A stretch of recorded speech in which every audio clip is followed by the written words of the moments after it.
Welcome to the Deep Dive. Today we're digging into a case that, well, it's haunted Long Island for years, hasn't it? The Gilgo Beach serial killings. It really has. A very complex and tragic story. Yeah, and we've been looking through quite a bit of material, Wikipedia, news reports from places like The Independent, Forbes, even the Gilgo case website. Right, trying to piece together the main threads. Exactly. Our goal here is to sort of distill the key facts, maybe highlight some surprising details, and trace how this case unfolded, especially now with a suspect actually charged. And it's important, like you said, to stick to what the sources tell us. It's a sensitive topic, obviously. Absolutely. We're focusing on the information presented, not taking sides or speculating beyond what's reported. Agreed. Just laying out the timeline, the victims, the evidence as we understand it from these sources. Okay, so where does this whole thing really start in the public consciousness? I guess it's Shanann Gilbert, May, Kittytown. Yeah, her disappearance was the catalyst, really. She was 24, an escort, last seen in Oak Beach. And there was that 911 call she made. Really disturbing stuff. Extremely. And then her remains weren't actually found until, what, December 2011? Yeah, over a year later. And even how she died. It's disputed, isn't it? Accidental drowning versus maybe something else. Right. The official finding is drowning, but her family, especially her mother, strongly believed it was murder. It's a point of contention. But the search for her, that's what really opened Pandora's box, so to speak. Precisely. Because while they were looking for Shanann, in December 2010, they found others near Gilgo Beach. The Gilgo Four. Maureen Brainerd Barnes, Melissa Bartholomew, Megan Waterman, and Amber Lynn Costello. All young women, all involved in sex work, advertising online. Exactly.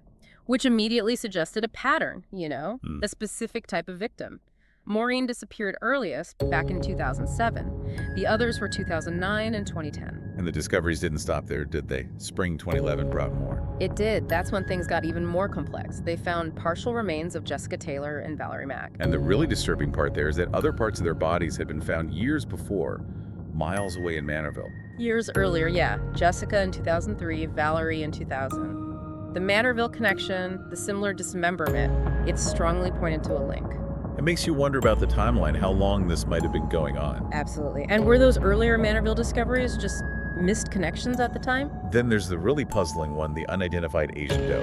Right. A male victim found dressed in women's clothing. The sources mention some specific details: potential musculoskeletal disorder, likely Han Chinese. And estimated to have died maybe 5 to 10 years before being found. How does he fit in? Or does he? Still a mystery. And it keeps going. Tanya Jackson, known as Peaches. Yes, because of a tattoo. She vanished way back in 1997. Her torso was actually found that same year. But she wasn't identified until just last year, April 2025. That's incredible. DNA technology finally caught up, and her toddler daughter, Tatiana Dykes, or Baby Doe, her remains were found near Valerie Mack. God, a mother and daughter identified decades later. It just shows the sheer persistence needed here. It really does. And the advancements, in forensics. Then there's Karen Vergata, Fire Island Jane Doe. or Jane Doe number 7, disappeared in 96. Some remains found that year on Fire Island, then her skull found near Gilgo in 2011, identified in 2023. And there's that theory about parts of her remains washing over to Fire Island. Yeah, the sources mention that possibility. It just adds another layer of strangeness to the disposal methods. So the police started thinking these other sets of remains, Taylor, Mack, Vergata, actually came before the Gilgo Four. That was their working theory, yeah. That the killer or killers had been active for longer than initially thought. So bottom line, we're looking at 11, maybe more victims, discovered along Ocean Parkway, connected to these earlier finds in Manorville. It's a staggering number. And initially, you can see why investigators thought maybe this isn't just one person. The timeline, the different locations. Right, multiple killers was definitely on the table early on. But then, the investigation took a very sharp turn. Towards a specific suspect. Rex Heuermann, a Manhattan architect living right there on Long Island in Massapequa Park, arrested July 2023.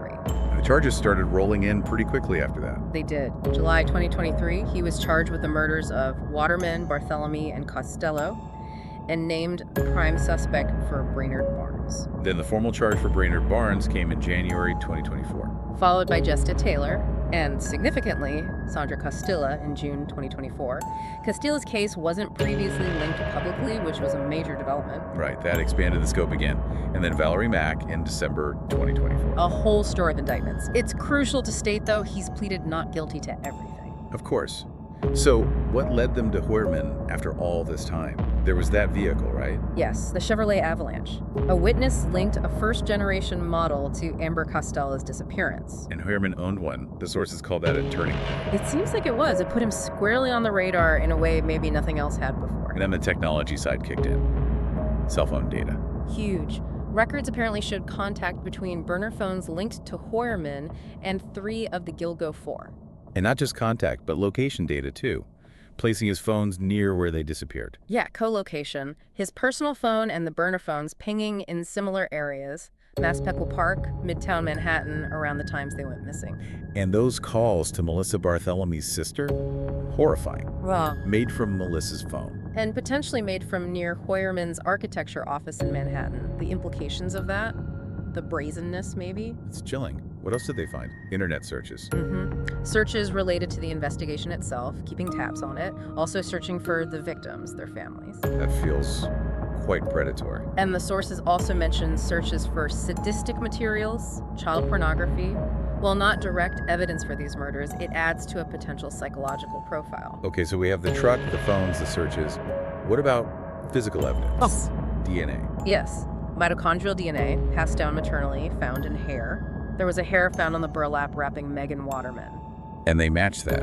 It was a potential match to Heuermann's DNA profile, which they got from, I think it was a pizza crust he discarded. Wow. Old school surveillance meets modern forensics. Pretty much. And there was also hair found on or near Waterman, Costello, and Brainerd Barnes that was potentially matched to Heuermann's wife. But his wife and kids were supposedly out of town when the murders happened. That's what the reporting indicates, yes. Which raises obvious questions about how her hair might have gotten there. Transference, perhaps. So the timeline puts him as a serious suspect from around March 2022, after the Avalanche connection. That seems to be when the task force really zeroed in, yeah. Okay, so Heuermann is charged, awaiting trial. But there are still loose ends, aren't there? Big ones. Definitely. Asian Doe remains unidentified. That's a major gap. And Shannon Gilbert's death. Still officially accidental, but the questions persist. Her mother fought so hard for the murder theory. She did, even filing a lawsuit. And the release of that 911 call in 2022 just kept the debate alive. You hear the fear in her voice. What about the investigation itself? There were whispers of problems early on. There were reports, yeah. The FBI got involved formally in 2015, but there were claims that a former police chief, James Burke, had blocked their involvement for years. If that's true, you have to wonder what impact that delay had. It's a valid question. Could things have moved faster? We don't know for sure. And that initial profile they had back in 2011, white male, mid-20s to mid-40s, knew the area, had burlap. Pretty broad, but it fit the general type they were looking for, though, as we said, they were still considering multiple killers then. And wasn't there another convicted killer, John Bittrolf, whose name came up? Yes, Bittrolf was convicted of murdering 2 women in the 90s. A prosecutor apparently suggested he might be linked to some Gilgo victims, but the sources are clear. No direct evidence has established that link. So, Heuermann is the focus. He's at Riverhead Correctional Facility now. As of the latest reports, yes. Awaiting trial. His wife filed for divorce initially. But now she's visiting him. Apparently so, according to recent news. Another complex human element in all this. And the media attention on this case has been immense. Movies, TV shows. Podcasts, documentaries. LISK, Long Island Serial Killer, Unraveled. And that recent Netflix one, Gone Girls. It keeps the story in the public eye. Which is important. And there are efforts for a victim memorial, too. A way to remember the lives lost, beyond just the headlines about the case. So wrapping this part up, it's been a long, winding road. Multiple victims discovered over years. A really diverse group, tragically linked, and then finally an arrest based on a convergence of evidence. The car, the phones, the DNA. Leading to the indictment of Rex Heuermann for several of the murders. Right, but still those lingering questions. Who is Asian Doe? What really happened to Shanann Gilbert? Was anyone else involved? These gaps remain significant parts of the story. It really makes you think, doesn't it? This case stretches from the 90s right into the thick of modern technology. Absolutely. Think about the role of tech. On the one hand, the internet. where some victims advertised. On the other, cell tracking, genetic genealogy, DNA databases, crucial tools for the investigation. It's like a microcosm of how crime and detection have changed, you know? What does it tell you about solving crimes in this era and the sheer length of this case? Yeah. Decades. What does that persistence, that sheer time span reveal? It reveals the immense difficulty, I suppose. The challenges of connecting dots over years, dealing with degraded evidence, maybe even institutional issues, and the absolute need for relentless police work and scientific progress to bring even partial answers.